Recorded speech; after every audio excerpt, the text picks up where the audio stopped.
Don't forget to like the video, share your thoughts or story in the comments, and subscribe to stay updated with our latest stories. Now, before I begin, tell me where you are watching from. I'd love to know which cities and towns are joining me for this memory that stayed with me for years. I still remember the soft clinking of the old kitchen clock that morning, the one that's been ticking on my wall for as long as I've lived in this house. It was early enough that the sun hadn't fully risen, but its light brushed the curtains with a gentle glow, the kind that makes everything feel a little more fragile. I was sitting at the table with a cup of warm tea cupped in my hands, letting the steam rise against my face, trying to ease the heaviness that had settled in my chest these past few weeks. I didn't expect company at that hour, but I heard the quiet footsteps before I saw him. My grandson, Daniel, walked in with that familiar, hesitant shuffle he'd had since he was a little boy. He was taller now, with broader shoulders, but in moments like this, I still saw the child who used to tug at my sleeve asking for one more bedtime story. He glanced at me with eyes that carried something deeper than sleepiness, something he had been holding on to. "Grandma," he said softly, and the way he spoke my name made me look up immediately. I could tell he wasn't here for breakfast. He wasn't here for a chat about school or friends or the usual things he brought up when he felt like talking. His voice had a weight in it, and it settled on the table between us like an unopened letter. I offered him a seat, and he pulled out the chair across from me, lowering himself slowly as if he wasn't sure whether he should be sitting at all. For a moment he didn't speak. He just watched the steam rising from my cup, his hands clasped together so tightly his knuckles turned pale. I let the silence breathe, knowing that sometimes patience is the only gift you can offer someone who is trying to find the right words. "I've been thinking a lot lately," he finally said. His voice trembled, just a little. "About life, and about you." There was something so earnest in the way he said it that I felt my throat tighten.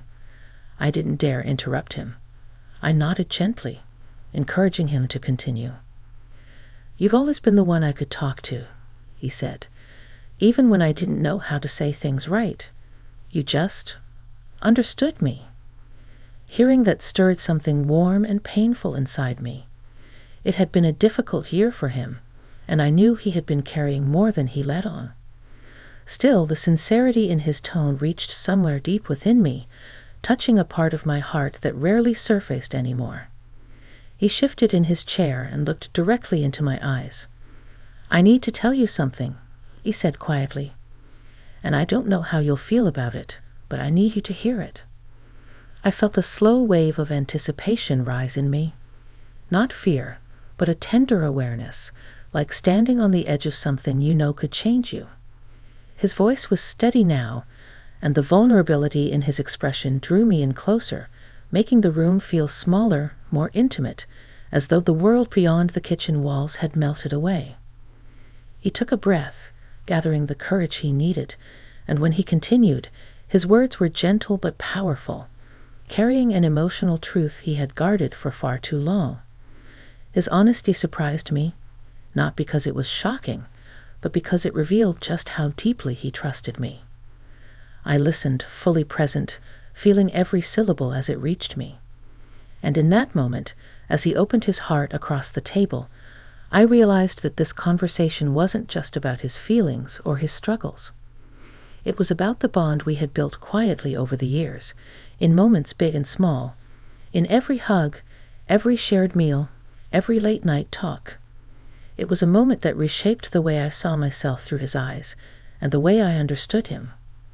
And as he finished speaking, I felt something inside me shift, a mixture of pride, tenderness, and a new understanding that would stay with me long after that morning ended. The house was so quiet after he finished speaking that I could hear the gentle hum of the refrigerator behind us. It felt as though the whole world had paused, holding its breath while I absorbed his words. Daniel didn't look away. His eyes stayed on mine, steady yet fragile, as if he was waiting for something, maybe reassurance, maybe understanding, maybe just the safety of being heard. I reached for my tea, though I didn't really intend to drink it. My hands just needed something to do while my thoughts settled. Daniel had always been honest with me, but this moment felt different. It wasn't a child seeking comfort, and it wasn't a young man looking for advice. It was something deeper, a quiet confession born from the kind of trust you can't build overnight. It made me feel honored, but also humbled. "You know," I finally said, my voice softer than usual, "you've grown into someone who feels deeply. That's a strength, not a flaw." His shoulders relaxed just a little, but he still held himself carefully. I could tell he was afraid I might say the wrong thing or misunderstand him. I wanted him to feel safe, to know that the space between us would always be steady ground. He leaned back in his chair, exhaling slowly, as though he hadn't breathed properly in days. "I didn't know how else to say it," he murmured. "I wanted to tell you for a long time, but I was afraid I'd make things strange or ruin something between us." His words touched me. The idea that he'd been carrying that worry made my heart twist. I reached out, not to take his hand, just to place mine on the table closer to him, leaving the choice to him if he needed to close the distance. He noticed, and for a moment his gaze softened in a way that reminded me of when he was younger, when he sought comfort just by being near me. "You haven't ruined anything," I said. "If anything, you've shown me how much you trust me. I'm grateful for that." He looked down, a small, relieved smile forming at the corner of his mouth. The morning light had grown brighter by then, painting his face with soft gold. It made him look peaceful for the first time in weeks. "I wasn't sure how you'd feel," he whispered. "I didn't want you to be disappointed in me." "Daniel," I said gently, "you could never disappoint me by telling me the truth about what's in your heart." There was a long pause after that. Not an uncomfortable one, but a thoughtful one. I could almost see him sorting through everything. His fear, his relief, his hope, letting it all settle in a new shape. He shifted in his chair again and ran a hand through his hair the way he always did when he was trying to steady himself. "I don't always say things right," he admitted. "Sometimes the feelings get too big and the words don't follow." "I know," I said with a small smile. "But you said them anyway. That matters." His eyes met mine again, warmer now, and I felt a quiet connection form between us. Something gentle, something steady, something built on years of shared moments we didn't always realize were shaping us. "I'm glad I told you," he said after a moment. "I thought it would scare me more, but it feels lighter now." "I'm glad too," I replied. "And whatever you're feeling, whatever you're going through, you're not alone in it. Not as long as I'm here." He nodded, and a calmness settled over him that made the entire kitchen feel different, softer, safer. The clock continued its steady ticking, marking the moment as though it knew something important had unfolded quietly at this table. I watched him sit back in his chair, no longer tense, no longer guarding himself. And in that stillness, I realized that his quiet words had done something to me too. They echoed inside me, stirring old emotions I hadn't touched in years, feelings of purpose, connection, and the kind of tenderness that comes from being seen and valued. Neither of us said anything for a while. We didn't need to. The silence felt full, not empty. It wrapped around us like a warm blanket, reassuring and peaceful. And as the morning sunlight finally broke fully through the curtains, I knew this moment would stay with me just as strongly as it would stay with him. For the rest of the morning, something subtle lingered in the air between us, a gentle awareness, warm and steady, like the last glow of an evening fire that refuses to fade. Daniel stayed at the table, not in a hurry to leave, stirring the spoon in his untouched cereal long after it had softened. I didn't push him to eat. I didn't ask more questions. Sometimes the heart needs a moment to rest after it finally opens itself. I refilled my tea and sat back down across from him, letting the quiet stretch in a comfortable way. The house felt almost sacred, as though it understood that something delicate had unfolded. The familiar scent of coffee drifting from the machine, The morning birds outside tapping at the window, even the gentle vibration of the heater kicking in, it all blended into a soft background that held us without intruding. Daniel finally broke the silence, his voice more relaxed now. "Do you remember when I used to come here after school every day?" he asked, eyes lifting to meet mine. "When Mom worked late, and I'd sit right here doing homework while you cooked." I smiled at the memory.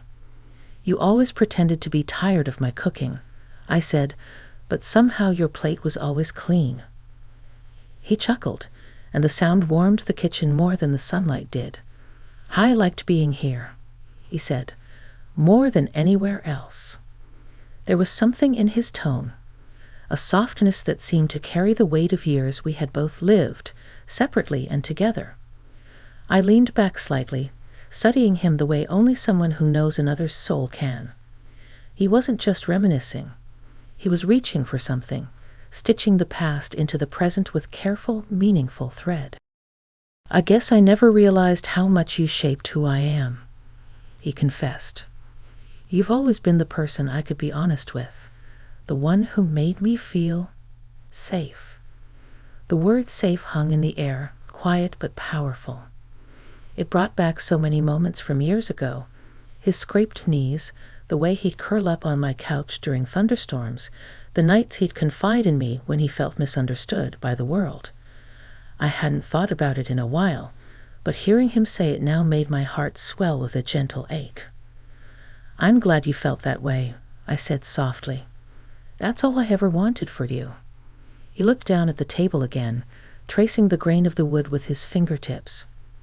"When I talked today, when I told you everything, I wasn't sure I'd still feel safe afterward." "And do you?" I asked. He lifted his eyes slowly, and his expression held a sincerity that felt almost fragile. "Yes," he whispered, "even more." I let out a breath I didn't know I'd been holding. The way he said it, quiet, steady, filled with trust, touched something deep inside me. It wasn't just about what he had said earlier. It was about the bond between us that had grown over decades, something neither of us had ever put into words until now. He hesitated, then leaned forward slightly, elbows resting on the table, as though he was drawing closer to the center of our shared moment. "I hope you don't think I crossed any line," he said. "I never wanted to make you uncomfortable." "You didn't," I said immediately, my voice gentler than a whisper, but firm enough to carry the truth. "Not for a second." Relief washed over his features, softening the lines of worry that had etched themselves there earlier. His shoulders lowered, his posture eased, and a new calm settled in him like a quiet exhale. "You know," I continued, "growing up isn't easy for anyone. And understanding your own feelings, that might be the hardest part. I'm just glad you trusted me enough to talk." Daniel looked at me in a way he hadn't before, a way that showed not only respect and love, but a deeper understanding of who I was to him. It wasn't the view of a child looking up. It was a young man seeing the person behind the role I had played all his life. "I don't want things to change between us," he said quietly. "They won't," I assured him. "Not unless you want them to." His lips curved into a faint, thoughtful smile. Not the kind that comes easily, but one born from relief and quiet hope. The sun had risen fully now, spilling bright light across the table. It caught the edge of his face, highlighting the gentleness in his expression. And in that moment, I felt something shift. Something small but important. Not a break, not a boundary crossed, but an opening. A widening of understanding between two people who had walked through life side by side without always noticing how closely their paths ran. Daniel looked around the kitchen, taking in the familiar walls, the old cabinets, the chipped paint on the doorframe from a decade-old accident. "This place," he whispered, "feels more like home than anywhere else." I felt my eyes soften. "Maybe that's because you helped make it a home." He breathed out slowly, as though letting that truth settle into him. And as we sat there, sharing quiet memories and newfound understanding, I realized that the moment we were living now would someday join those memories he held so close. Another quiet morning, another honest conversation, another echo that would stay with us both for years to come.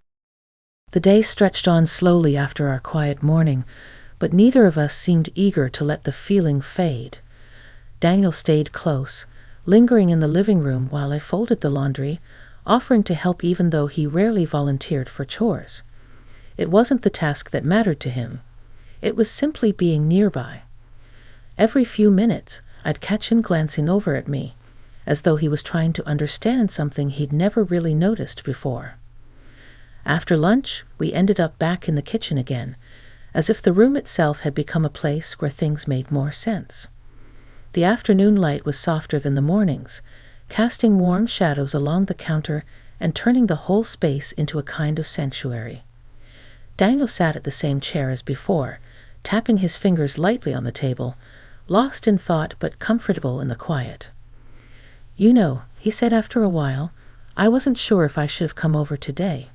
I almost stayed home." "What made you come anyway?" I asked. He looked up at me with a small, thoughtful shrug. Something in me just said, talk to her. She'll understand." Those words touched me more deeply than he could have realized. It's easy to forget, sometimes, how much our presence matters to the people we love. Life moves fast, routines take over, and the years blur together until moments like this remind you that your influence extends far beyond the things you did or said. It lives quietly inside the people you helped shape. "I'm glad you listened to that feeling," I told him. He nodded, then leaned forward, resting his arms on the table. "Grandma, when I talked to you this morning, when I said what I felt, I was afraid it would make things awkward. But instead, I feel closer to you, like you see me better now." "I've always seen you," I said softly. "But today, you let me see a part of you you've been keeping hidden. That takes courage." He lowered his gaze for a moment, absorbing that. "It felt like something shifted in me," he admitted quietly. "Like I can breathe better now." I sat down across from him again, this time without any tea or chores waiting for me. I wanted to give him my full attention, to be present the way he had been for me this morning. The room felt warm around us, filled with a calm that made it easier to speak honestly. "You're growing into someone who understands himself," I said. "That's one of the most important steps in life. Not everyone takes it. Many people spend their whole lives running from their own feelings." "I don't want to be like that," he said. "I want to know what I feel, even if it's confusing sometimes." "There's nothing wrong with confusion," I said. "What matters is being truthful with yourself and with the people you trust." He met my eyes with a steady look. "That's why I told you. Because you're the person I trust more than anyone."